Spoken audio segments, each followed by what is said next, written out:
Welcome दोस्तों, नमस्कार। मैं डॉक्टर महेश जोशी आप सभी का स्वागत करता हूं। आज मैं एक विशेष टॉपिक पर यहाँ पर डिस्कशन करूंगा आपके साथ। आपने मेरी सीरीज देखी होगी कि बर्थ टाइम रेक्टिफिकेशन से रिलेटेड मैंने कई वीडियोस डाले हैं और उसके अंदर अलग अलग टेक्निक जो भी अवेलेबल हैं, जो डिफरेंट एस्ट्रोलॉजर्स यूज करते हैं, वो सभी मैंने आपको एक्सप्लेन करने की कोशिश की थी। आज एक और मैं टेक्निक लेकर आया हूँ जिसे महान एस्ट्रोलॉजर श्री राधेश्याम जोशी जी यूज किया करते हैं, और ये बहुत ही सटीक टेक्निक है जिस पर मैं काफी दिनों से काम कर रहा था और मुझे बहुत ज्यादा अप्रोप्रिएट लगी, तो मैंने सोचा आप लोगों के साथ इसे मैं शेयर करूं जिससे आपको फायदा हो। अब इस टेक्निक की जो मेन बातें हैं वो आप सबसे पहले समझें। जनरली क्या होता है, जो हमारी करंट पीढ़ी है, अब जो बच्चे पैदा हो रहे हैं, उनका हमें टाइम ऑफ बर्थ और डेट ऑफ बर्थ सब एक्यूरेटली मालूम होता है। ज़्यादातर केसेस में हॉस्पिटल में बच्चे होते हैं, तो हॉस्पिटल में वो सब अपना अपने आपको डिटेल प्रोवाइड करते हैं। उसमें हो सकता है एरर हो 2-4 मिनट की, फिर भी वो काफ़ी सटीक होती है। मगर जो उससे पिछली पीढ़ी के लोग हैं, लाइक मेरी पीढ़ी के लोगों में भी बहुत सारे लोगों को, या उससे पहले के लोग हैं जिनकी एज 40 या अबव है, उस टाइम पर इतना कोई प्रचलन नहीं था, क्योंकि बहुत सारी डिलीवरीज घर में ही हुआ करती थी और वो टाइम नोट करने पर उतना फोकस नहीं था, ना ही लोग बहुत अवेयर थे इस बारे में। बहुत सारे लोग पढ़े लिखे भी कम थे, तो वो टाइम वगैरह नोट नहीं करते थे, एक अंदाजा रखते थे। तो उनका बर्थ टाइम डिफरेंट होता है, और बर्थ टाइम अलग होने की वजह से यदि वो किसी भी तरीके की एस्ट्रोलॉजिकल हेल्प लेना चाहते हैं, सटीक हेल्प लेना चाहते हैं, अप्रोक्सीमेट तो कोई वैसे भी बता सकते हैं, तो उन्हें परेशानी होती है क्योंकि उनका बर्थ टाइम करेक्ट नहीं होता। तो मैं ऐसे केसेस में हम किस तरीके से अपने बर्थ टाइम को वेरीफाई कर सकते हैं, मैं इसको बर्थ टाइम रेक्टिफिकेशन की बजाय बर्थ टाइम वेरिफिकेशन बताऊंगा, क्योंकि पहले हम वेरीफाई करेंगे सही है या नहीं। अब यदि गलत है तभी तो रेक्टिफाई करने की बात आएगी। तो मैं आज एक कंसेप्ट बता रहा हूँ, इनिशियली मैं आपको एक्सप्लेन कर रहा हूँ, फिर एक चार्ट लगा के भी मैं आपको बताऊंगा। कंसेप्ट बहुत ज्यादा सिंपल है। जब भी किसी पर्सन के चाइल्ड बर्थ होती है, बच्चा जो पैदा हुआ, उसकी बर्थ के टाइम की जो भी दशा है, ये बच्चे की बात कर रहा हूं, बर्थ के टाइम पर जो भी उसकी दशा होगी, दशा और अंतरदशा का लिंक उसके फादर और मदर के त्रिकोण भाव से होगा।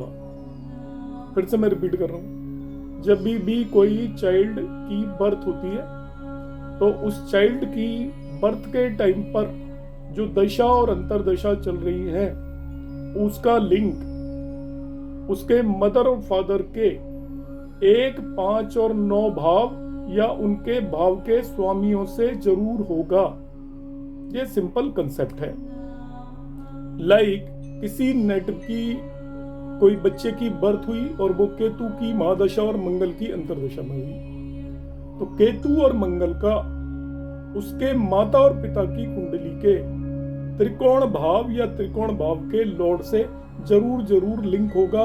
और ये जो मैं आपको टेक्निक बता रहा हूँ, ये मैंने अराउंड 200 चार्ट्स पर अप्लाई की है और 90% केसेस में सटीक है। तो इसको यूज करके आप अपना बर्थ टाइम वेरीफाई कर सकते हैं। मैं अभी इसको आपको प्रैक्टिकली बताऊंगा। देखिए, तो बर्थ टाइम रेक्टिफिकेशन के लिए मैंने यहाँ पर ये कुंडली ली हुई है फादर की। फादर की ये कुंडली है, पाइसेस लगने की कुंडली है। ये फादर का कुंडली का नवांश लिया हुआ है, हालांकि इसकी कोई जरूरत नहीं है नवांश लेने की यहाँ पर। और ये मैंने उनके सन या पुत्र की कुंडली ली हुई है, ये डॉटर की कुंडली ली हुई है। अब मुझे फादर का बर्थ टाइम वेरीफाई करना है। जैसा मैंने कहा है कि जनरली आज की जनरेशन के बच्चों का तो टाइम करेक्ट ही है, उसमें एरर भी होगी तो 2-4-5 मिनट की होगी, उससे ज़्यादा नहीं होगी। अब इनके फादर आए मेरे पास, इन दोनों बच्चों की कुंडली मैंने मंगाई। इन्होंने कहा कि मुझे अपने टाइम ऑफ बर्थ में थोड़ा डाउट है, सही है या नहीं, आप चेक करिए। तो मैं आपको तरीका बता रहा हूँ, देखिए किस तरीके से आपको चेक करना है। यदि किसी भी पेरेंट्स की आपके पास कुंडली आती है और आपको उनके बर्थ टाइम में कोई भी एरर नजर आती है, तो आप उनका बच्चों का बर्थ टाइम ले लें और उनकी इनिशियल दशा के बेस पर मैं आपको बताऊंगा कैसे मैंने एनालाइज किया। ये इनकी पुत्री की कुंडली है और इसका बर्थ था 30 मार्च 1997। ये आपके सामने मैंने लिखा हुआ है। मैंने देखा इनके बर्थ के टाइम की दशा मरकरी मार्स की दशा है, मरकरी मार्स।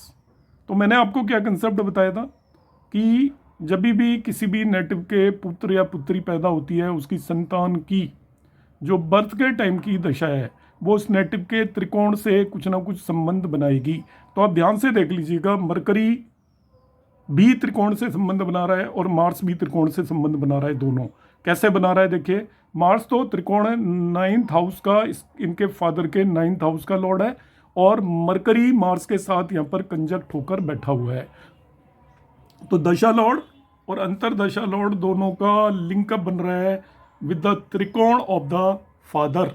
तो ये इनका बर्थ टाइम इस बेसिस पर वेरीफाई हो गया। अब आप कह सकते हो भाई एक बच्चे से तो बाय द वे मिल गया हो। अब मैं इसको वेरीफाई करना चाहूँगा इनकी जो डॉटर जब बॉर्न हुई थी उससे। तो एक डॉटर की कुंडली दी हुई है। एक डॉटर का डेट ऑफ बर्थ है 13 अप्रैल 2001। जब डॉटर का बर्थ हुआ तो इनकी महादशा चल रही थी केतु में सन की। केतु की महादशा थी और सन की अंतरदशा थी।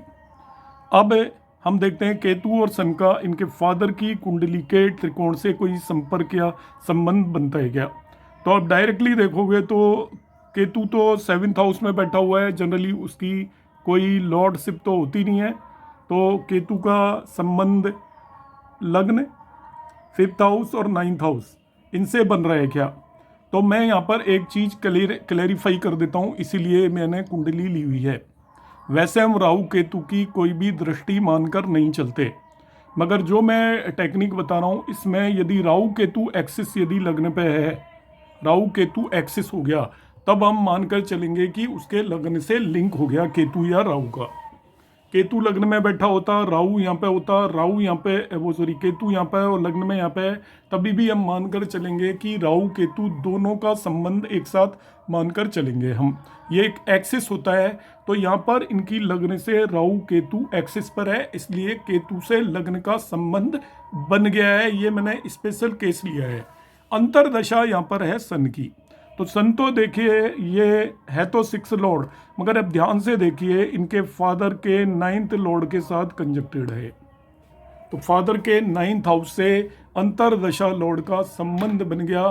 तो इसका मतलब इनका जो बर्थ टाइम है या ये कुंडली वेरीफाई हो रही है। बर्थ टाइम तो पूरी तरह वेरीफाई नहीं कर सकते हम इस तरीके से, मगर ये वेरीफाई कर सकते हैं कि इनकी लग्न और इनके प्लैनेटों की स्थिति इनके फादर की सेम है। जहाँ पर लग्न चेंज हो रही हो तो आपको इमीडिएटली आप इस तरीके से पता कर सकते हो कि लग्न सही है या नहीं। मैं फिर से रिपीट कर देता हूँ, ये टेक्निक बहुत ही सटीक है और आप इसे यूज़ करें। बहुत ज़्यादा केसेस में ये यूज़ होने वाली है, वहाँ पर ज़रूर यूज़ करें जहाँ पर आपको किसी भी पर्सन की लग्न के बारे में डाउट हो।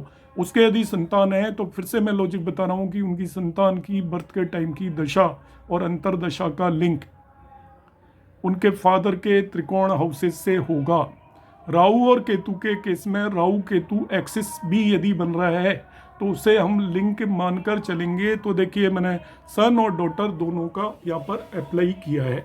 आप भी अपनी कुंडलियों पर अप्लाई करके यदि ये मैंने जो कंसेप्ट बताया है आपकी कुंडलियों पर लगता है तो मेरे रिसर्च को आगे बढ़ाने के लिए आप कमेंट बॉक्स में ज़रूर कमेंट भेजें, नेगेटिव और पॉजिटिव जैसा भी हो।